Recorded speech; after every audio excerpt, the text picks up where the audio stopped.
You're too dumb to even check the property records, Marcus said with a smirk, tossing his keys on the kitchen counter with a loud clink. Amanda and I have owned this house for weeks. Pack your stuff, you're out. I stood at the sink, calmly washing dishes while my husband of 12 years bragged about giving our family home to himself and his 26-year-old girlfriend. The same house we bought 5 years ago, with my inheritance. Nothing to say. He pushed, annoyed that I wasn't crying or begging. No tears. No fight. I dried my hands, turned around, and smiled. No, Marcus, no tears. But you might want to check those records again. My name is Olivia Parker, and I'm 38 years old. I was watching my marriage fall apart, but I wasn't surprised. I saw the signs a long time ago, the late nights, secret texts, locked phone. The biggest red flag was when he suddenly got interested in the deed to our house. Where's the house deed? He asked one morning, acting casual. The bank needs it. I knew then he was up to something. I've worked in real estate law for 15 years. Banks don't randomly ask for deeds. That night, I made some important phone calls. Now, as Marcus stood there looking proud, I thought about my conversation with my friend Thomas, who works at the county records office. Someone's asking about your property, he told me. Looks like they're trying to change the deed. I didn't say anything to Marcus. I just acted quietly. While he thought he was being smart, I was already protecting myself. You know what's funny? I said, leaning on the counter. For a guy who says he's so smart with business, you missed a big detail. His smile faded. What are you talking about? Did you even read what you forged? Or did you just think it would work out your way? His face turned serious. I don't know what you think you know, but the house is in my name now. Amanda and I are moving in next week. You're leaving. I pulled out my phone, opened a photo, and slid it across the counter to him. Look at this first. His hands shook as he picked up the phone. On the screen was a certified copy of the real house records, not the fake ones he filed. His face changed from confused to shocked. This can't be right, he said. I changed.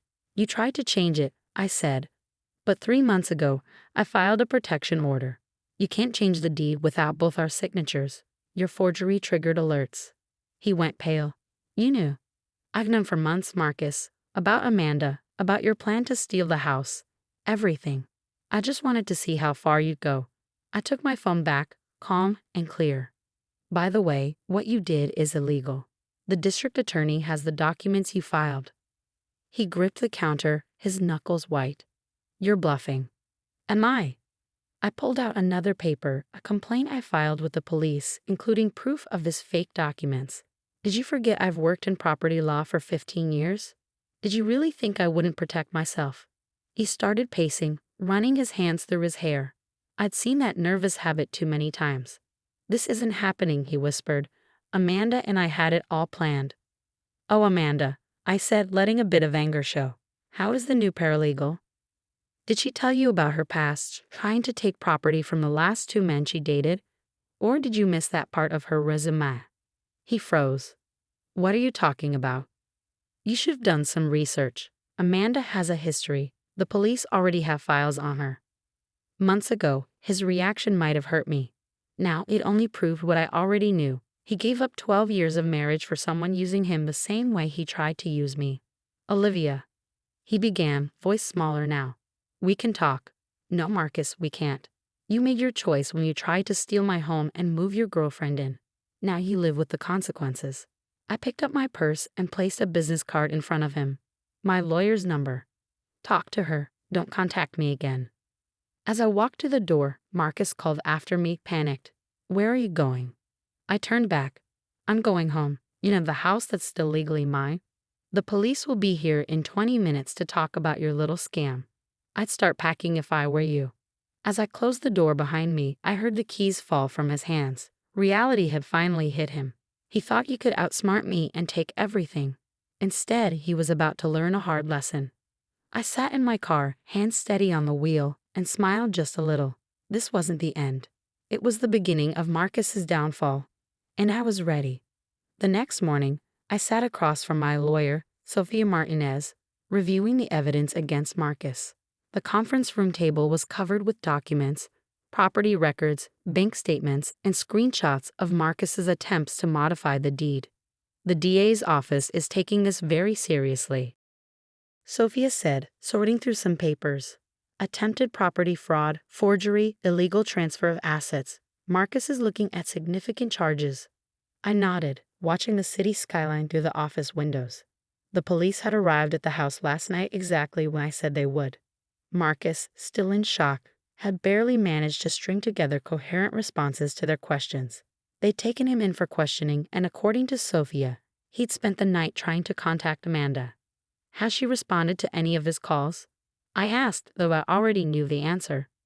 Sophia shook her head, a knowing smile on her face. Amanda disappeared the moment she heard about the police involvement. Apparently, she's done this before. Gets involved with wealthy married men, encourages them to transfer property to her name, then vanishes when things get complicated. And Marcus fell for it completely, I said, feeling a mix of pity and satisfaction. He really thought he could just push me aside and start a new life with her. My phone buzzed. Another message from Marcus's sister, Emma. Unlike the rest of his family, who'd immediately taken his side, Emma had reached out to offer support. Just saw Marcus, her text read. He's a mess. Keeps saying he didn't know Amanda's history. Mom's furious that he's ruined the family name. I set the phone aside as Sophia pulled out another document. Marcus's lawyer called this morning, she said. They want to discuss a settlement. Already? I raised an eyebrow. That was fast. They know they don't have a leg to stand on. The evidence is overwhelming, and with Amanda's history coming to light, they're desperate to minimize the damage.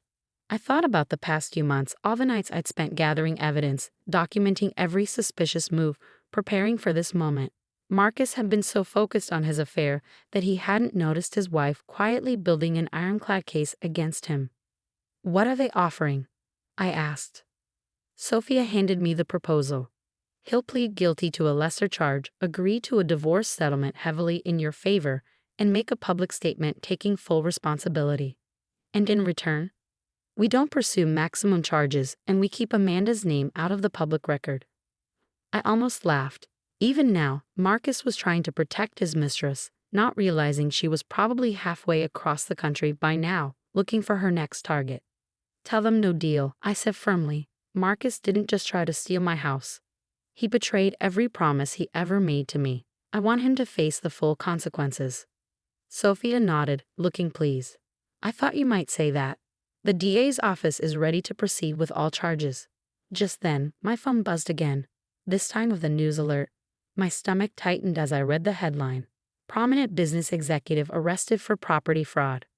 There was Marcus's company photo right next to an article detailing his attempted theft and relationship with a known fraudster. Well, Sophia said, reading over my shoulder, I guess the story's out now. The rest of the day passed in a blur of meetings and phone calls.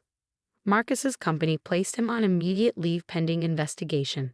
His carefully cultivated reputation was crumbling, and the whispers about Amanda's history were spreading through their social circle like wildfire. That evening, as I drove home, I passed by our favorite restaurant, the place where Marcus had proposed 12 years ago. I thought about the young, ambitious man I'd fallen in love with, and wondered when he turned into someone capable of such calculated betrayal. My phone rang through the car's Bluetooth. It was Emma again.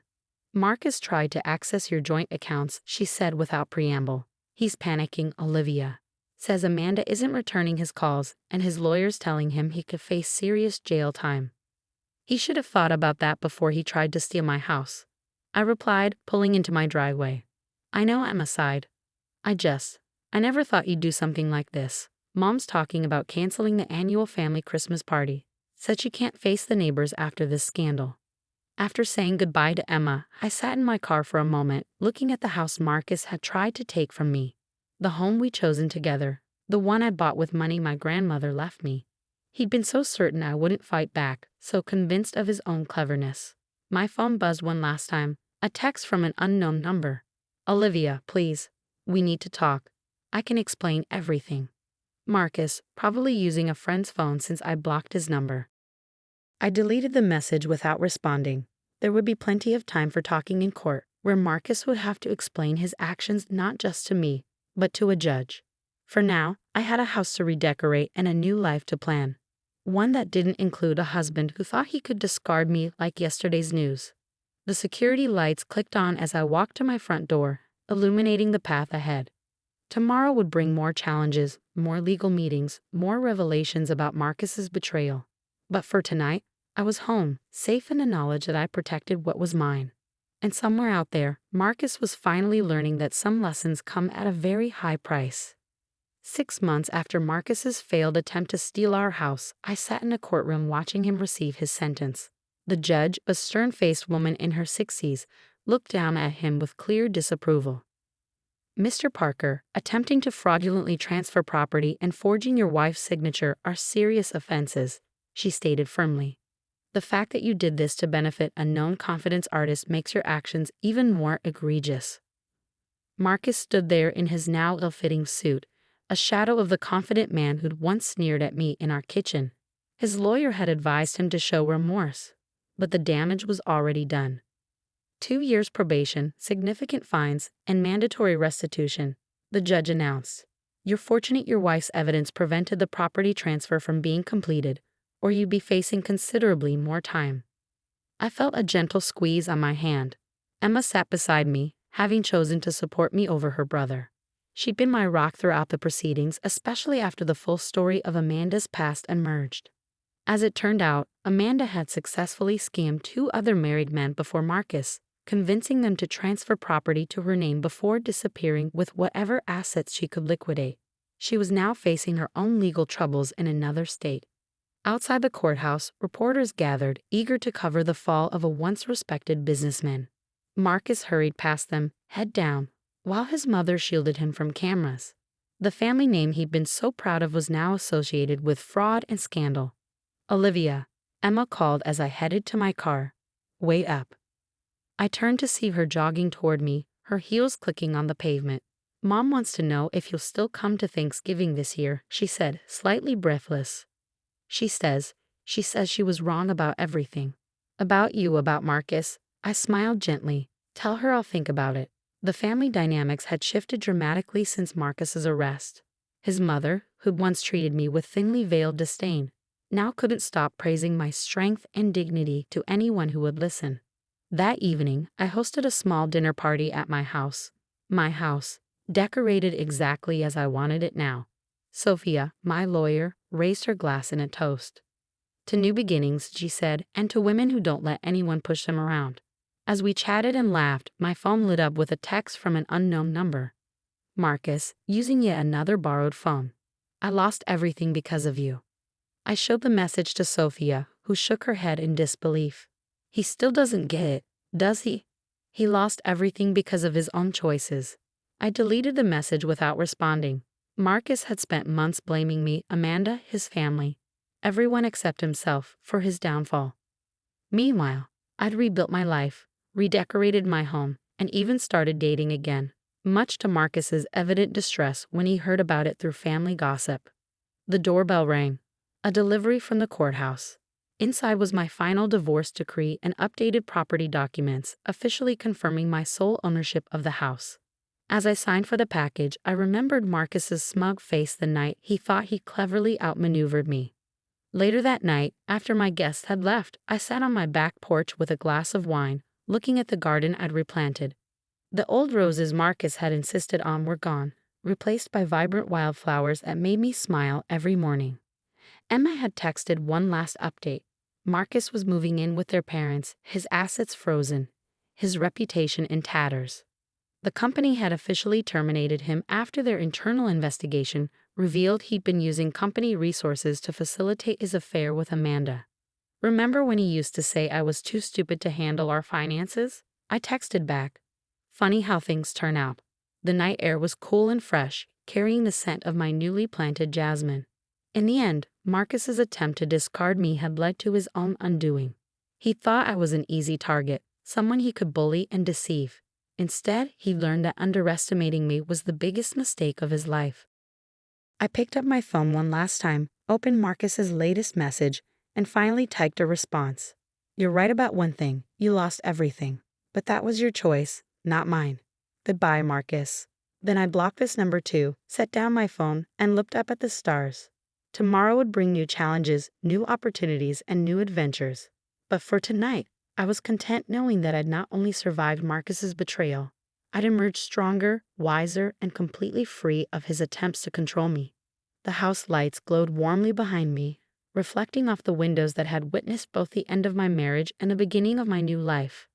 Marcus had tried to take everything from me, but in the end, he'd only succeeded in showing me exactly how strong I could be.